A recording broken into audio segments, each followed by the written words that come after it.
নিয়োগ দুর্নীতিকাণ্ডে গ্রেফতার হন মিডলম্যান প্রসন্ন কুমার রায়। তার সুপ্রিম কোর্ট থেকে জামিন মিলেছে, কিন্তু তারপর তার বাড়ি, ফ্ল্যাট, অফিসে তল্লাশি অভিযান। আর ফের এবার প্রসন্ন কুমার রায়কে তলব। শিক্ষক নিয়োগ দুর্নীতি মামলায় তলব প্রসন্ন কুমার রায়। গত 18 জানুয়ারি প্রসন্ন নিউ টাউনের ফ্ল্যাট, অফিসে তল্লাশি, সেখান থেকে যে নথি উদ্ধার হয়েছে তার ভিত্তিতে এবার তলব করা হলো প্রসন্ন রায়কে। নিয়োগ দুর্নীতিকাণ্ডে মিডলম্যান হিসেবে কাজ করতে প্রসন্ন রায় গ্রেফতার হওয়ার পর সুপ্রিম কোর্টের নির্দেশে জামিন মঞ্জুর হলেও প্রসন্ন রায়ের বাড়ি, অফিস, ফ্ল্যাটের তল্লাশি চালিয়ে আরো বেশ কিছু নথি তদন্তকারীদের হাতে। মেঘা আমাদের প্রতিনিধি জানাবেন বিস্তারিত। মেঘা, দেখো, প্রাথমিক শিক্ষক নিয়োগ দুর্নীতি মামলায় এবার 6 তারিখ প্রসন্ন কুমার রায়কে তলব করলো এনফোর্সমেন্ট ডিরেক্টরেটের আধিকারিকরা।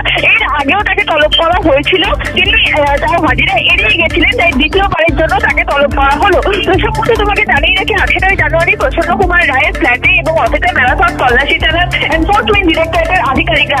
সেখানে প্রায় 100টি সম্পত্তি বাজেয়াপ্ত হয়েছে এবং পাশাপাশি সেই দলিলও কিন্তু বাজেয়াপ্ত করেছে তদন্তকারী আধিকারিকরা। একাধিক জায়গায় দেখা গেছে তার পরিবারের সদস্যদের সঙ্গে ব্যাংক ট্রানজাকশন রয়েছে এবং কালো টাকাকে সাদা করার প্রচেষ্টা করেছেন প্রসন্ন কুমার রায়। এবং সেক্ষেত্রে দাঁড়িয়ে যে নথি তারা বাজেয়াপ্ত করেছে, সেই নথিকে সামনে রেখে আবার ফের জিজ্ঞাসাবাদ করতে চান এই শিক্ষক নিয়োগ দুর্নীতি মামলার মিডলম্যান প্রসন্ন কুমার রায়কে। এর আগে মিডলম্যান প্রসন্ন কুমার রায় সিবিআইয়ের হাতে গ্রেফতার হয়েছিল, কিন্তু সুপ্রিম কোর্টের আবেদনে তার যে জামিন, সেই জামিন ইতিমধ্যে মঞ্জুর করা হয়।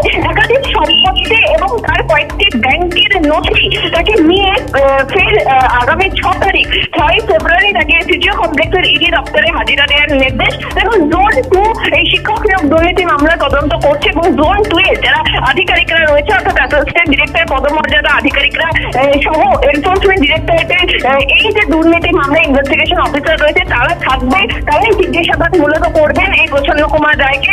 এবং এই জিজ্ঞাসাবাদে আরো বেশ কয়েকটি চাঞ্চল্যকর তথ্য উঠে আসতে পারে এবং শিক্ষক নিয়োগ দুর্নীতির ক্ষেত্রে কিভাবে প্রসন্ন কুমার রায় এবং তার ব্যবসায়ী রোহিত ঝা কিভাবে গোটা দুর্নীতির ক্ষেত্রে কালো টাকাকে সাদা করেছিল এবং কোন জায়গায় তারা টাকা বিনিময় করেছিল কিনা, শিক্ষক নিয়োগ দুর্নীতির যে টাকা উদ্ধার হয়েছিল সেই টাকাকে কোন রকম ভাবে কালোকে সাদা করার যে প্রচেষ্টা, সেই প্রচেষ্টা তারা করেছিল কিনা, তা কিন্তু ব্যাংকের নথি দেখলে আরো বিশেষভাবে স্পষ্ট হবে। সেই জন্যই আগামী 6 ফেব্রুয়ারি ইডির যে দপ্তর, সেই দপ্তরে তলব করা হয়েছে প্রসন্ন কুমার রায়কে। ধন্যবাদ মেঘা। যেমন জানালেন, 6 ফেব্রুয়ারি প্রসন্ন রায়কে ফের ইডির দপ্তর সল্টলেক সিজিও কমপ্লেক্সে তলব।